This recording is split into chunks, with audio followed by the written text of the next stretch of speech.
लेकिन एक बात मेरे समझ में कभी भी नहीं आई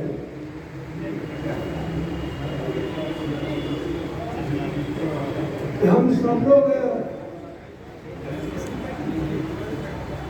किसके बारे में सोचते हैं और किसके बारे में कहते हैं, ये बड़ा फर्क पड़ता है समझने में।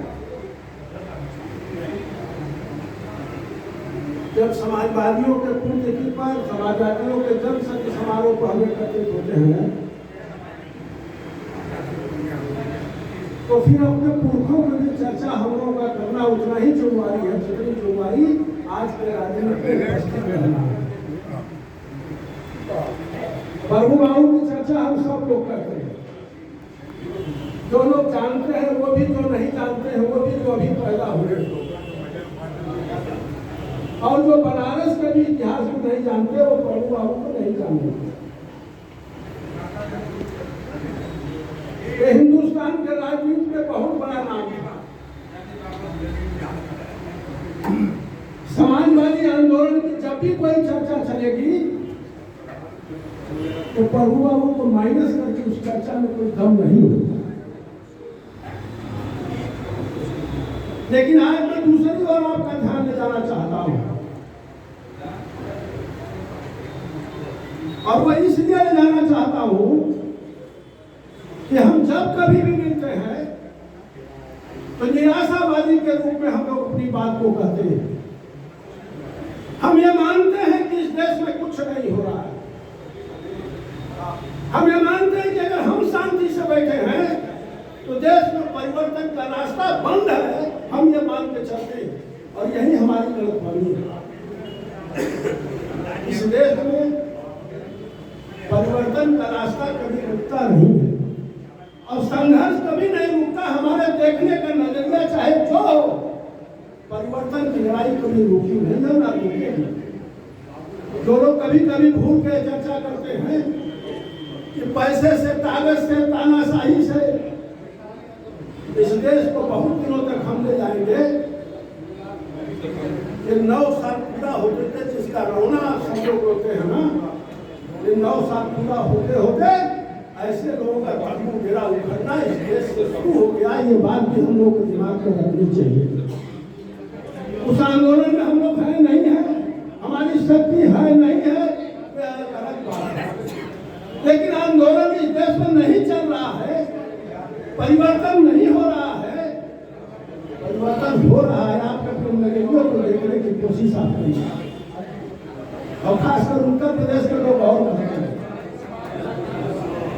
बहुत ज्यादा सोचते हैं, क्योंकि जो लोग परिवर्तन की लड़ाई में है वहां उत्तर प्रदेश की भागीदारी सबसे कम है, सबसे कम है। हम कहने के लिए कुछ भी कह रहे, कुछ करें या ना करें, उत्तर प्रदेश की भागीदारी उसमें कितनी रहेगी, ये सबसे बड़ा सोचने का विषय आज हुआ है, आज हुआ है। और मैं आपसे कहता हूँ, याद रखिएगा, ये जो तमाशा आप देश में देख रहे हो ना, जो आपको दिखाई दे रहा है, जिस पर आप गुस्सा होते हो, नफरत करते हो और लोकतंत्र की बात करते हो, वो बहुत दिनों का आडंबर नहीं है। ये बात अपने दिमाग में आप रख देना, बहुत दिनों का आडंबर नहीं है और ये किसी से छिपा हुआ नहीं। हम समाजवाद को मानने वाले लोग हैं और जब हिंदुस्तान की आजादी की लड़ाई से लेकर आज तक कोई दल अपने पुरखों की चर्चा करता है तो उनमें हमारे पुरखों का स्थान सबसे ऊपर रहता है, जिनका पूरा का पूरा जिंदगी संघर्ष में बीता हो, जेल में बीता हो।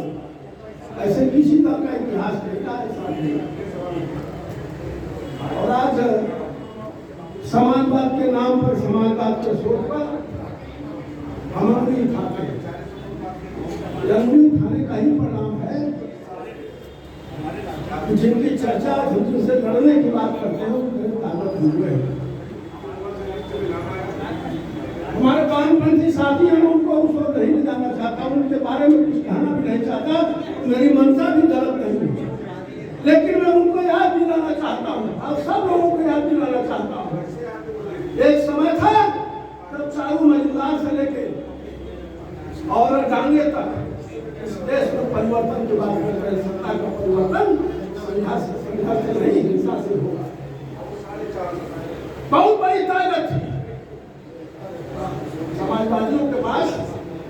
न कभी कट्टा रखते थे, न बंदूक रखते थे, न मार करते थे, झगड़ा करते थे। लेकिन वैचारिक स्तर पर इतना मजबूत संगठन था कि उनको हर चौराहे पर खड़ा होकर उनका जवाब देता। क्या हुआ? पूरे देश में आ गए, फैल गए। ना ये कांग्रेस कहीं था, ना भारतीय जनता पार्टी कहीं उनसे लड़ने के लिए लड़ता था। तो समाजवादी विचारधारा उनसे लड़ता था और उनको हाथा करता था। आज जिनके जन्म समारोह में हम उपस्थित हुए हैं, यही इतिहास रहा है हमारे बीच में, इसलिए वो सस्ते हो सकते। लेकिन उनके इतिहास को जवाब देखिएगा समूचे हिंदुस्तान के बारे में, तो उनकी सोच, उनकी क्षमता, उनका रास्ता हमेशा से संघर्ष का रहा है। मैं चंदौली से बगल में खानापुर का वहाँ चुनाव में गया 2 बार।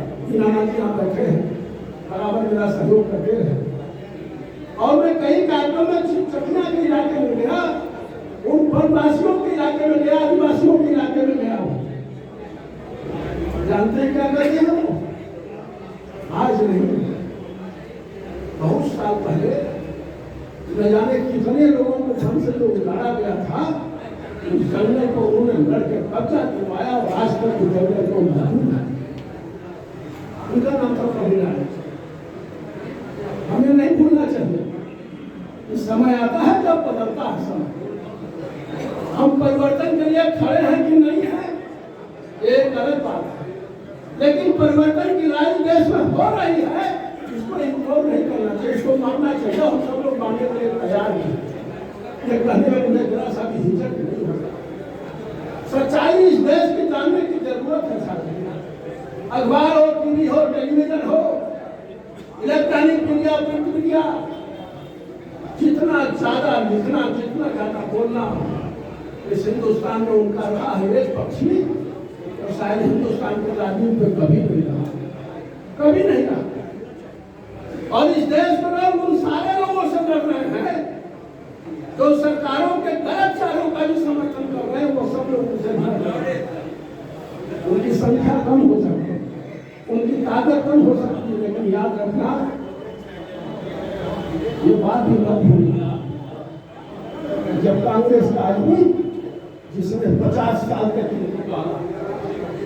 इस देश में अगर पूंजीपति होगी सरकार बनी, ताकतवर बनी है, 10, 20, 25, 50 लोग का काम लेंगे तो उनको कांग्रेस नहीं पाया।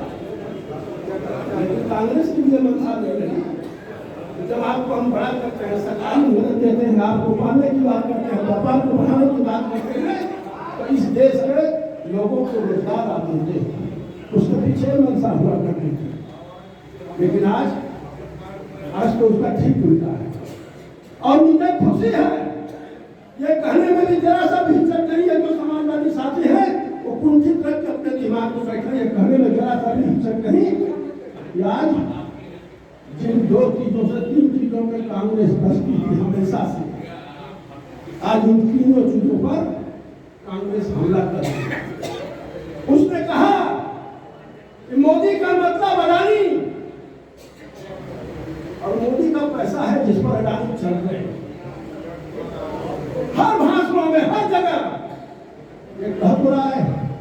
और आज कांग्रेस में काम करने वालों को कांग्रेस का नेतृत्व राहुल गांधी, जिसको न जाने कितना पैसा लगा के उन्होंने पप्पू बनाया, आज वो पप्पू हिंदुस्तान के सड़क पर खड़ा होकर कहता है कि मोदी जी मैदान खुला हुआ है, आओ हम लड़ने के लिए तैयार है। कांग्रेस पार्टी रोड पर जा रही है, ये भी हम लोगों को देखना चाहिए, इस पर विचार भी हम लोगों को करना चाहिए।